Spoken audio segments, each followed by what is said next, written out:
Jean-Paul Sartre famously said that the Marxist vision of a utopia was only realized once, and that is in Israel, on collective farms in Israel, on the kibbutz. Why is that the case?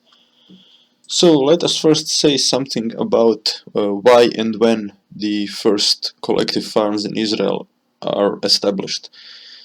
Between 1881 and the First World War, Jews are persecuted all across Europe, especially in the Russian Empire.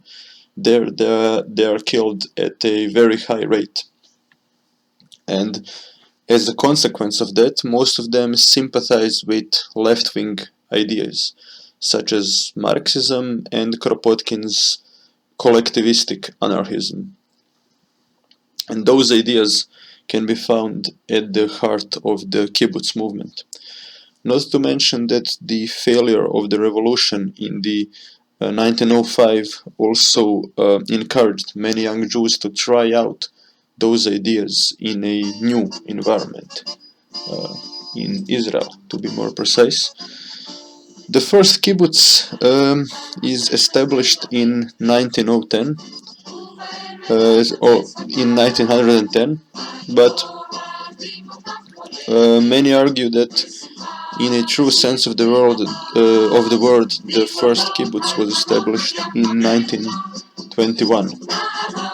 That is the year in which the collective farms become open for all those that want to join them, and that is one of the essential principles present on the kibbutz. So let me first describe the kibbutz in a few words. So they are collective farms, and all the people on them have a right to vote. They can vote new members in, and those new members can be brought into the farm voluntarily. So everything is voluntary, not like in the Soviet Union. And the main goal of the kibbutz is also not necessarily to maximize the profit. The workers and the peasants can vote on what they want to do with the profit. They can take more vacation, which is what they often do, or they can choose to maximize the profit. It is all on them. They choose their leaders. All important positions are elected for 1 year. The managers are elected for 1 year. The people in charge of certain committees like education, entertainment, um, cattle growing, all of those committees exist, and um, their um, their leaders are in power only for 1 year, which is actually, that principle is what prevents the formation of classes on the kibbutz. That's how they achieved a classless society. And other than that, well, up until the 1950s, so between 1920s and 1950s, all the property was collective. They didn't even have money. The only thing preventing an individual from, let's say, taking all the soap and food and cigarettes for himself were social norms. And in the 1950s, they began using money.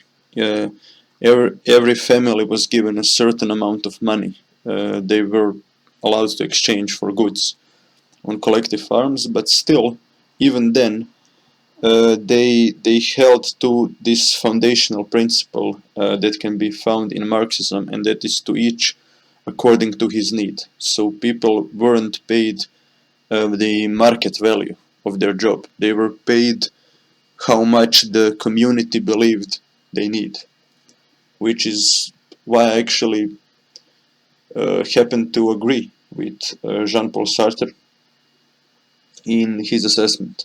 I do think that classless society was achieved, but that doesn't mean that a perfectly just or a perfectly peaceful society was achieved. As we can see, the collective farms, the kibbutz, were often formed on land that was taken away from the Palestinians, which is why, ironically, they are at the same time a symbol of leftist policy and leftist utopia, and of Jewish nationalism and colonization. So yeah, after the war of the 1948, the kibbutz, yeah, this is how the first kibbutz actually looks today.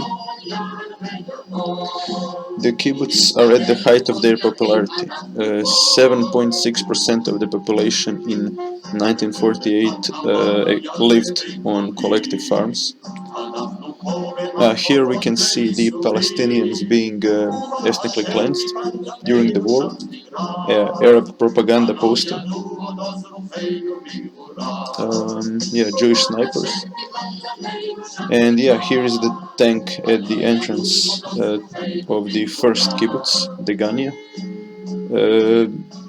A Syrian tank was destroyed in the War of Independence, and it is still there today as a symbol of that battle that took place, as a reminder of what happened.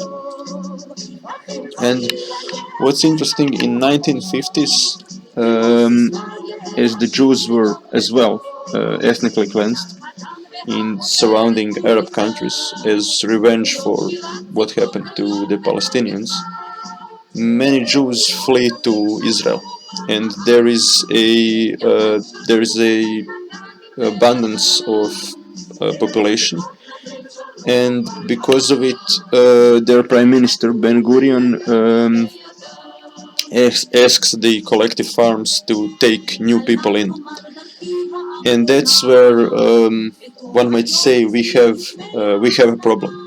The first way in which the kibbutz or the collective farms began to astray from their original Marxist ideals is actually when they started to let foreign workers or Jewish immigrants on their farms. The thing is, the old settlers, they just used new settlers as hired labor, which meant that now not everybody was equal. Those that worked as hired labor, they didn't have access to, for example, healthcare, pools, schools, the collective goods on the kibbutz. And also the kibbutz were no longer self-sufficient. So self-sufficiency was also one of the crucial ideals behind the kibbutz movement, and now both ideals were kind of shattered, but still they paid people according to their needs. Here we can see an Israeli woman in the 1950s. But what happened after the Six-Day War um, is beginning of an end, in a sense, for the kibbutz movement. So after the war, the main ideal for young people became the military, because of that very quick and well planned operation in the Six-Day War, and the kibbutz began losing in popularity, and they began to suffer from demographic decline. But still, they had enough people to to work properly. And what also needs to be said after the war, yeah, here we can see the how the territories changed. After the war, a new generation of young Jewish people was born, and many of them simply didn't agree with the leftist ideals of their parents. They never chose to live in such a society. They didn't experience the same life as their parents. They weren't born in Russia. They weren't that interested in anarchism or collectivism. They just wanted to go to the cities or serve in the military and do other things. which is also one of the crucial reasons for the transformation of the kibbutz into something that's no longer a Marxist utopia. And that transformation happens after the year 1985. So we can see that the Israeli economy in that year experienced a huge deflation. And because of it, the kibbutz were no longer able to return their loans to the state, because their loans weren't adjusted for deflation, and suddenly they found themselves in a situation where they owed a lot of money, which they didn't have.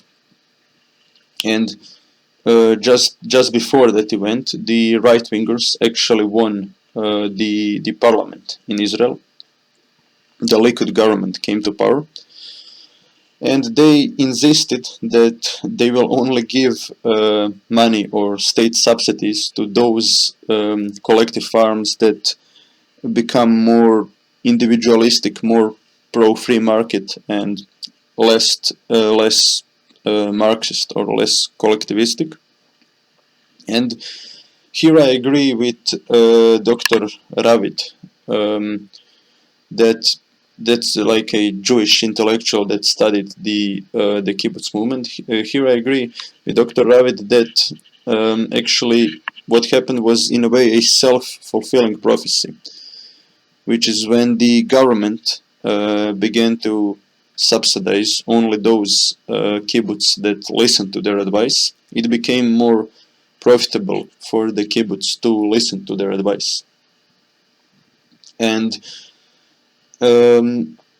yeah, but so let me first explain in what crucial ways the kibbutz actually changed, not immediately, but definitely in the late 1990s. They began to change in a way that they became something different. So first of all, this principle of rotation and of democratically electing their leaders was abandoned, and most managers in charge of the collective farms in Israel in the early 2000s were no longer even members of the kibbutz. They were just independent professionals. Also, the collective farms began to pay people accordingly to their market value, which was essentially, in my opinion, the end of Marxism on the kibbutz.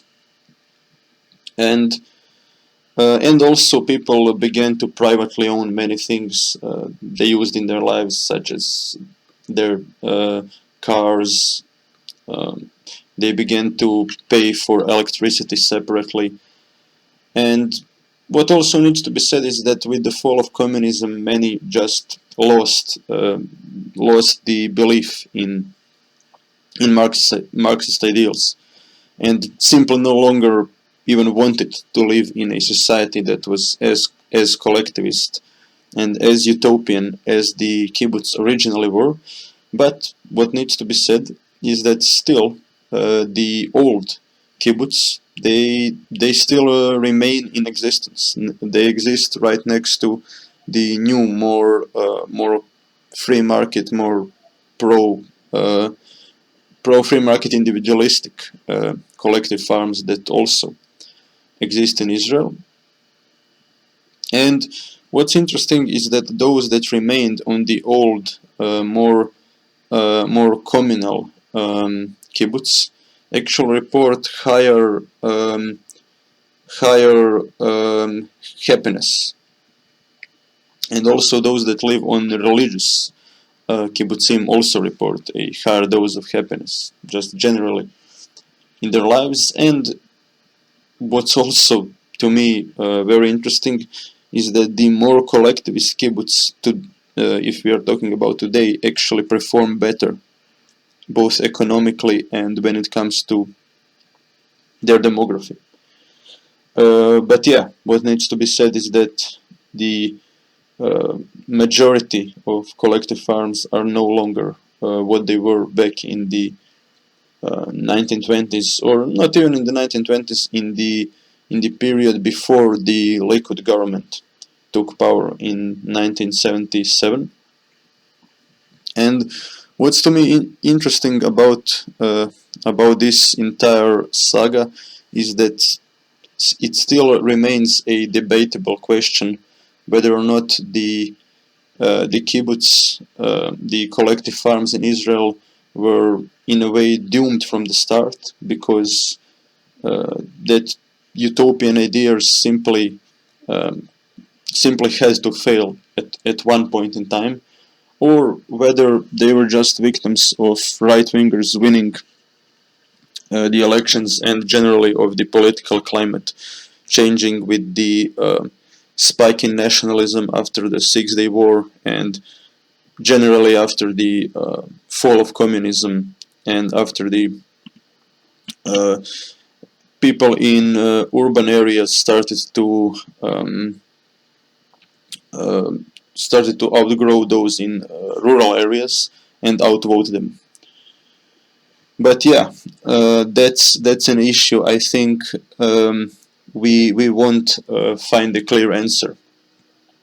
Um, but I might do a separate video about it one day. And here we can see the kibbutz that still exists today.